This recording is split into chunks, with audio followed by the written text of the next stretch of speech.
తెలంగాణ రాష్ట్ర ప్రభుత్వము రాష్ట్ర వ్యాప్తంగా ఉన్నటువంటి 12 విశ్వవిద్యాలయాల్లో అధ్యాపక పోస్టులను భర్తీ చేయడానికి జీవో నెంబర్ 21 పేరుతో మార్గదర్శకాలను విడుదల చేసింది.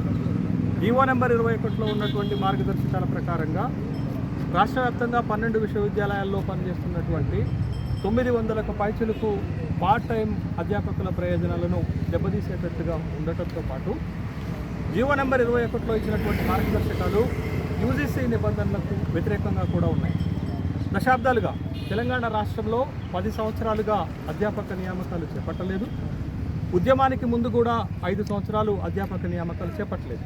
ఈ 15 సంవత్సరాలుగా రాష్ట్రంలో విశ్వవిద్యాలయాల్లో పార్ట్ టైం అధ్యాపకులు సాలిడ్ కాలం జీతాలతో పనిచేస్తున్నప్పటికీ కూడా ఇవాళ కొత్తగా నియామకాలు చేపట్టడానికి ఇచ్చినటువంటి మార్గదర్శకాల్లో జీవో నెంబర్ 21లో పనిచేస్తున్నటువంటి పార్ట్ టైం అధ్యాపకుల భద్రత కోసం కానీ వాళ్ళకు ప్రాధాన్యత ఇస్తున్నట్టు కానీ వాళ్ళ సర్వీసెస్ని గుర్తు చేస్తున్నట్టుగా రికగ్నైజ్ చేస్తున్నట్టుగా ఎక్కడ కూడా మాట మాత్రముగా ప్రస్తావించకపోవటం పార్ట్ టైం అధ్యాపకుల పట్ల ప్రభుత్వం యొక్క వైఖరిని తెలియజేస్తుంది.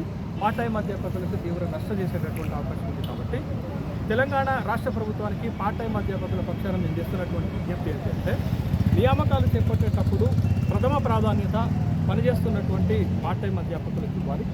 వారికి ఉద్యోగ భద్రత కల్పించాలి. జీవో నెంబర్ 21లో ఉన్నటువంటి మార్గదర్శకాల్లో మాకు వ్యతిరేకంగా ఉన్నటువంటి అంశాలను తీసివేస్తూ మా సర్వీసెస్ కూడా విలువ ఇచ్చే విధంగా మా సర్వీసెస్ను కూడా కౌంట్ చేసేటటువంటి విధంగా మార్గదర్శకాలను మార్చవలసినటువంటి అవసరం కూడా ఉంది.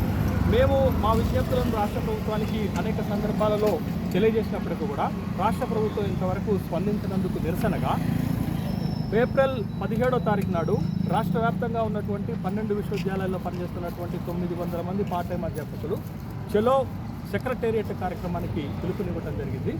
కాబట్టి ఈ చలో సెక్రటేరియట్ పిలుపునిచ్చేటటువంటి కార్యక్రమం మా సమస్యల పరిష్కారం కోసం, మా సమస్యలని రాష్ట్ర ప్రభుత్వం దృష్టికి తీసుకువెళ్ళటం కోసం, మరి ముఖ్యంగా ఈ చేపట్టబోయేటటువంటి నియామకాలలో మాకు ప్రథమ ప్రాధాన్యత ఇవ్వడంతో పాటు మాకు ఉద్యోగ భద్రత కల్పించడంతో పాటు జీవో నెంబర్ 21లో మాకు వ్యతిరేకంగా ఉన్నటువంటి అంశాలను తొలగించాలనేది ప్రధానమైనటువంటి డిమాండ్. కాబట్టి రాష్ట్ర వ్యాప్తంగా ఉన్నటువంటి పార్ట్ టైం అధ్యాపకులకు ఈ సందర్భంగా ఉస్మానియా విశ్వవిద్యాలయం నుంచి పిలుపునిస్తున్నాను. ఏప్రిల్ 17వ తారీఖు నాడు చలో సెక్రటేరియట్ కార్యక్రమాన్ని విజయవంతం చేసే విధంగా, మన సమస్యలు పరిష్కారం అయ్యే విధంగా, ప్రభుత్వం పైన ఒత్తిడి తెచ్చే విధంగా పార్ట్ టైం అధ్యాపకులందరూ కూడా పాల్గొవాలని విజ్ఞప్తి చేస్తున్నాం.